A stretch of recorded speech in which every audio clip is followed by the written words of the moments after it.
حدیث میں آتا ہے رسول اللہ صلی اللہ علیہ وسلم نے فرمایا کہ جب کسی بندے سے گناہ ہوتا ہے اور وہ اللہ کے سامنے ہاتھ اٹھا کے توبہ کرتا ہے تو اللہ فرشتوں سے کہتے ہیں کہ دیکھو یہ مجھ سے توبہ کر رہا ہے نا، تو اس کو یقین ہے کہ کوئی خدا ہے، کوئی رب ہے جو اس کے گناہ پہ سزا بھی دے سکتا ہے اور معاف بھی۔ حالانکہ ابھی اللہ نے سزا دی نہیں ہے، کوئی نظر بھی نہیں آ رہی سزا اس کو یقین ہے کہ میرا کوئی رب ہے جو اس گناہ پہ سزا بھی دے سکتا ہے اور معاف بھی کر سکتا ہے، تبھی یہ مجھ سے گڑ گڑا کے معافی مانگ رہا ہے۔ تو میں اس کے عمل کی لاج رکھتا ہوں۔ اس کا یہ نہ، بہت سے گناہ کرتے ہیں، نہیں ہاتھ اٹھاتے اللہ کے سامنے، اور اللہ کو دیکھنے کے بعد تو سارے ہی ہاتھ اٹھائیں گے، تو پھر تو سارے اٹھا لیں گے ہاتھ، توبہ کریں گے۔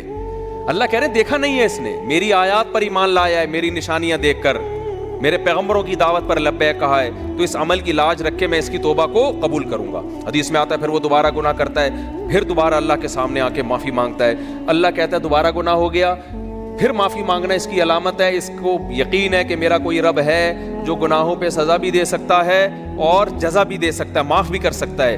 تو پھر یہ معافی مانگ رہا ہے۔ نبی صلی اللہ علیہ وسلم کی حدیث کا مفہوم ہے 70 دفعہ بھی کوئی گناہ کر کے 70 دفعہ توبہ کرے گا تو اللہ اس کے اس جذبے کی لاج رکھ کر اس کے گناہ کو معاف کرے گا۔ اس کا مطلب یہ نہیں کہ آپ 70 دفعہ گناہ کریں، مقصد ایک سمجھانا ہے کہ توبہ میں تاخیر نہ کریں۔ تو اللہ معاف کیوں کر رہا ہے؟